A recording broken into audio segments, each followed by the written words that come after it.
Hey there, how are you doing? I am Susie from Start a Mom Blog, and I'm here to give you strategies that you can use to grow your blog when you're not in front of your computer. Because I talk to an audience of moms, my students are all mostly moms, I'm a mom, and I can't spend 8 hours in front of a computer trying to grow my blog. So I'm going to share with you some strategies that I've used in the past and I still use currently to grow my blog when I'm not sitting in front of my computer or I'm in front of a phone and I want to pay attention to my kids and do things that I need to do, like fold the laundry and clean the house. And these are the things that I do to continue helping me grow my blog that I've done over the last 4 years and has grown to over $1 million. So it's insanely amazing. And I'm here to help you do the same thing. So even if your blog just makes a couple hundred per month, like it can be life-changing. All right, before we get into the list back here, I have 2 resources for you. One, if you haven't started your blog yet, I have a free course for you below that gives you very informative step-by-step lessons to help you get your blog set up.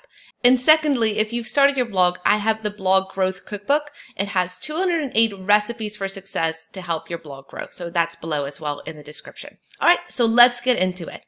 First thing you can do that's not in front of your computer is you can go to conferences. You can go to in-person conferences. You can meet with other bloggers. This might probably not be the first thing, but it's the first thing I grabbed. So it's not in front of your computer and you get to meet people and talk in person and get tons of ideas. I went to a lot of conferences by myself when I just started my blog, and now that John is retired and working with me and we're both online entrepreneurs, we go to conferences together and we speak together, which is phenomenal, right? So conferences could be one. All right, let's do this one. Take pictures. All right. In the beginning, I still do, I love taking my own stock images. No matter what niche you're in, if you're a fashion blogger, a food blogger, a mom blogger, you need pictures. Every niche needs pictures so that you can pin those to Pinterest and you can share those on social. So the best tip that I kind of did in the beginning was I took my cell phone or my DSLR, it's not fancy, and I took my own stock images. It set me apart from other people. I wasn't using the normal stock free images that you can get online, which is nothing wrong with that. If you have to use some free stock images, which I do too, that's fine. But if you have some time, if your kids are running around and you can't sit in front of your computer, they're just going to bombard you, then take out your camera and take some cool pictures. Set up a white table with some cool things that you want to take pictures of, or if you're a food blogger or a fashion blogger, just have some fun with your DSLR or even your cell phone camera, and you can use those images on your blog. All right, so think outside the box. You can do things during your day that eventually can be content for your blog. Okay?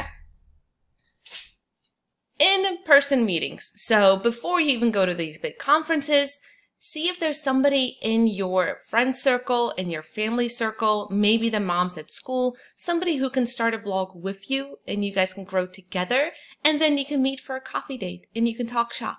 Many of my students actually, if they live in the same city, they meet together for coffee or for ice cream and they talk shop. So it's a great way to build friendships and accountability and grow your blog at the same time, right? Because we're not just doing this so we can sit behind a computer screen and not talk to anybody. We're doing this to form those relationships. All right, so that one's pretty awesome.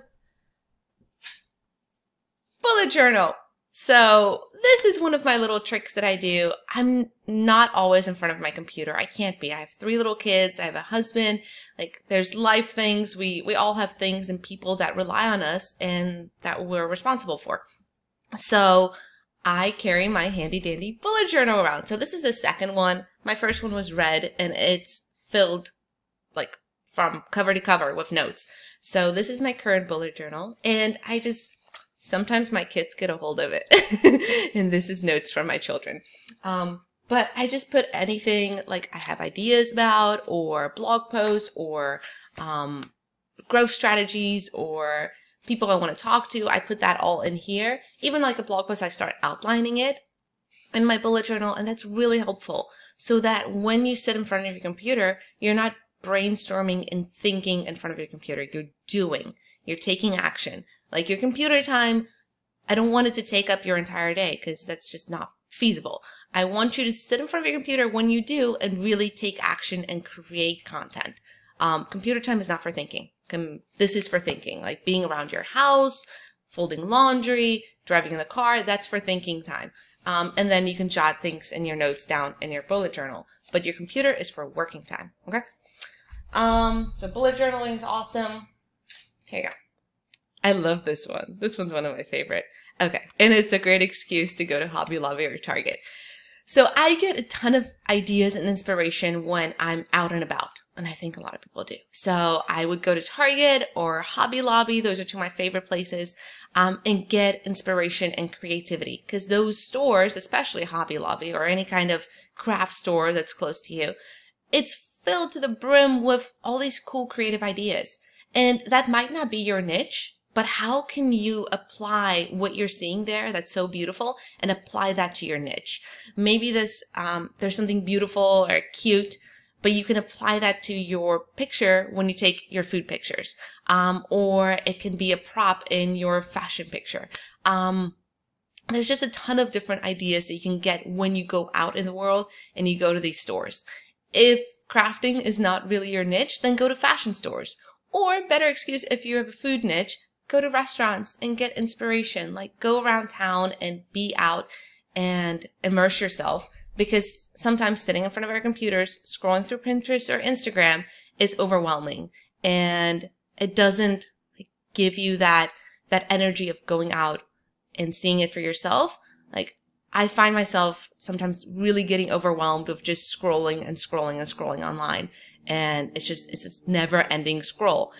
So I like to kind of get out of my environment and get ideas that way. So I was walking through, this was Joann's.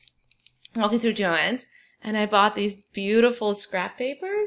Like look at all the beautiful little quotes and the little images and little stickers. And on the back, you have some more cute little pages. So I don't really know exactly what I'm going to do with that beautiful stack of scrapbooking papers, but I know the inspiration is going to hit, and maybe that was just an excuse to buy the stack of paper. It was on sale. It was $5, and it's really cute. So sometimes going out of the internet world and not just endlessly scrolling helps me get more ideas and inspiration. All right, next one I love to do is podcasts. So you can put that on your phone and you can listen to it on the background.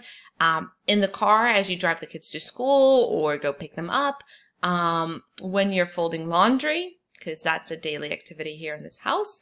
So having podcasts is a great way to absorb information while you're doing something else in your life. Or, golly, one else. You can't really listen to a podcast in the shower. Maybe if you turn up the volume loud enough. I kind of just like to use the shower for like quiet time, and I get a lot of ideas too. I did used to listen to podcasts when I was working out. So if it wasn't a very hard, intense workout, or a long jog or a walk, listening to a podcast is great at that time as well. So listen to like the information, have that seep in is another great thing you can do when you're not in front of your computer to grow your blog. Okay. You would not expect this one, but it's very important, guys. And I am going to be strict about this with you so that you don't neglect all the other little parts of your life. Because if you don't get enough sleep, everything else suffers. Your kids suffer because you're short-tempered. I am. Your husband suffers or your spouse suffers because you're short-tempered. You're irritable. You're eating more because you're low on energy. You're not thinking clearly. You have brain fog. It's all because you didn't sleep enough. So that's a very easy fix. If you can get more sleep in, just go to bed earlier. Don't watch all that Netflix or all those movies at night. I'm talking to myself here. We love to watch movies at night. It's so much fun. We just got Disney Plus, so we're going through all the little things there. And it's fun because you know the things on Disney Plus is going to be appropriate. And you're not going to be like, oh my gosh, I should not be watching that. It's too scary or too raunchy. So, tangent. But get enough sleep in. I feel so much better. Most people do when you just get enough sleep. Between 7 and 8 hours, whatever works for you. If you do need to take a quick power nap during the day, if that's possible, sometimes just taking a 20-minute power nap is helpful to kind of reset you for the rest of the day. So don't let your sleep suffer at the expense of your blog. Is that how they say it? Don't let your blog suffer at the expense of your sleep. You get the idea, right? So make sure you sleep enough because everything else is going to be better. You're going to have better ideas. You're going to write faster. You're going to think of better things to grow your blog when you have enough sleep. Okay? All right. Then get a friend or spouse. Don't change your spouse. Stick with your spouse. But get somebody that like super supports you. That's a cheerleader for you. Maybe it's your mom.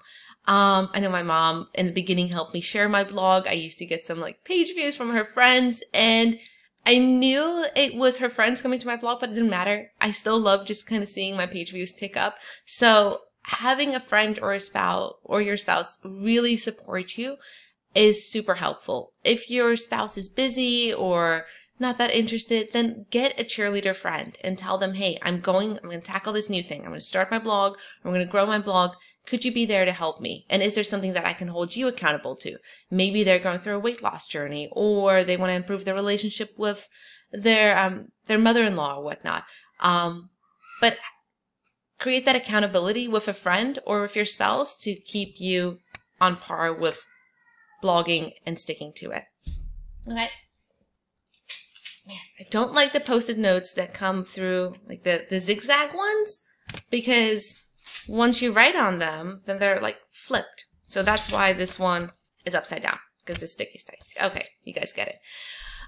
Exercise. Super helpful. Even if it's just going for a walk outside, going to the park with your kids, playing with them, being outside in nature, and having some endorphins run through your body, having your blood sugar lowered, your insulin lowered, all those great things that happen when you exercise. You also get great ideas and inspiration. And even if it doesn't hit then like later when you come home and you rest, you're like, oh, I feel so great. I can relax. Oh, that's a great idea. I want to apply that to my blog. So very kind of basic advice here, but exercise helps with anything, and it does help with blogging because it's going to help you think clearer, and you're going to work better when you do sit in front of that computer and you crank out those blog posts. I prioritize my family, obviously, then my sleep, then exercise, and then the blog.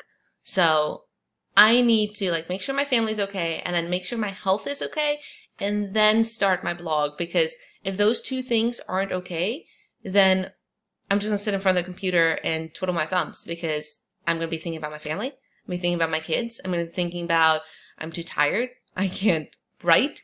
Or I'm going to be thinking about I feel really kind of down and I don't have any energy because I didn't prioritize my exercise. All right. So make sure that you prioritize the right things in your life before you start working on your blog, because otherwise you might be wasting your time. Sorry, I'm a little harsh, but it's friendship, love, right? I'm loving on you guys here. All right.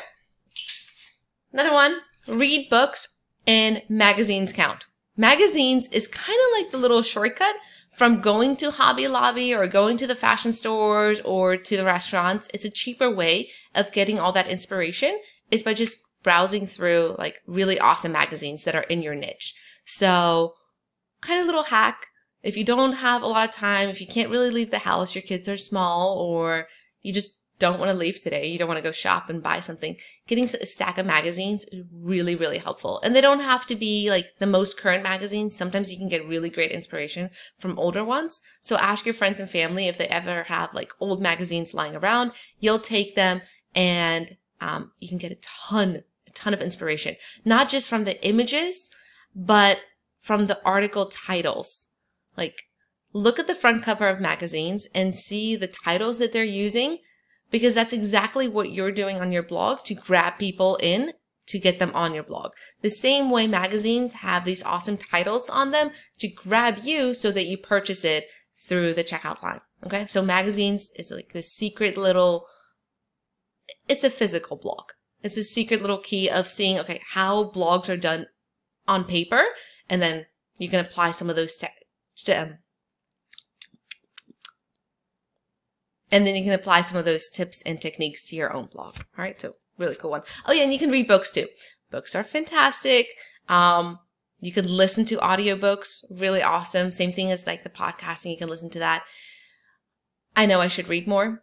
I'm kind of lazy and I just do the magazines and the Cliff Notes online. But I do know I should read more, so I'm telling you guys to read more too, because that's what we should all do, right? Read more, sleep more, and exercise more. Woohoo! Okay, then almost at the end. Once you have all these ideas, you're going on your walks, you're listening to podcasts, you're reading books, you're going through magazines, you're like, you're writing them all in your bullet journal. You have all these tons of ideas. You're like, okay, now I'm just ready to go start working on my blog. Which idea do I work on first? Okay. So what I would do first, because I'm biased and I love Post-it notes, is I would take all your Post-it notes or all your ideas and I would write them on Post-it notes and I would put them on a board like this. All right. So all your ideas, everything that we have here, all our ideas that we went through, put them on the board and create an Eisenhower matrix. And this is what it looks like. Give me 1 second. Let me go get a marker. All right, got my marker. Last Post-it note is the Eisenhower matrix. And I have a blog post below to share more about that. But the basics of how you do it is, that's how we start. There we have 4 quadrants, okay? Up here is urgent. Don't fall. Don't follow me. Then non-urgent. Okay, well, we just might be holding it now, okay, because it's sitting on a chair. Okay, urgent, non-urgent, important. And then below here, not important. Okay, so you want to go through and close your marker. You got that. Haha, I didn't fall. Okay, so you have your matrix. You have all your ideas. You don't know how to prioritize. Good, it's still recording. I thought for a second it wasn't recording. I'm doing all this. Whew. Okay, we can continue. So you have all your ideas. You're kind of overwhelmed. You don't know which one to start with first. All right, so we're going to organize them and prioritize them so that you know which ones to do. All right, we're going to go through our ideas and we're going to put them in the right quadrants. So if they're urgent and important, that means we need to do them this week. All right, that means they're important, they need to get done, and they're urgent, they're time sensitive. Okay, so we're going to put some there. Then if they're not urgent but they're important, we can do next week, right? They're still important, they still need to get done, but they're not urgent, they're not time sensitive. We can put those ideas here, okay? Then if it's urgent but not important, then you can delegate it to somebody else, right? It needs to get done, it's time sensitive, it needs to get done within the urgency, the couple days or a week, whatever the deadline is, but it's not important, so maybe somebody else can do that, all right? So delegate that to your spouse. Okay, if it's not urgent and not important, don't do it. Okay, we're just gonna put that there. Okay, if it's not urgent, not important, put that there. All right. So this is how you can go through all those tasks, all those brainstorming ideas that you have, and you can start prioritizing them with the Eisenhower matrix. In following videos, I'm going to show you other ways to prioritize your ideas, but for now, we're going to stick with all the ideas that we went through today of how you can grow your blog without sitting in front of your computer. Because my last wish for you is for you to sit for hours and hours in front of a screen and not do anything. I want you to go about your day, live your life, do the stuff that you need to do, think about ideas, and then when you do sit in front of your computer, you work and you create. It is not time for chatting on social media. It's not time for browsing. No, that time is when you're out and about. Your time when you sit in front of your computer, because I know it's so valuable, is for creating. So every time before you,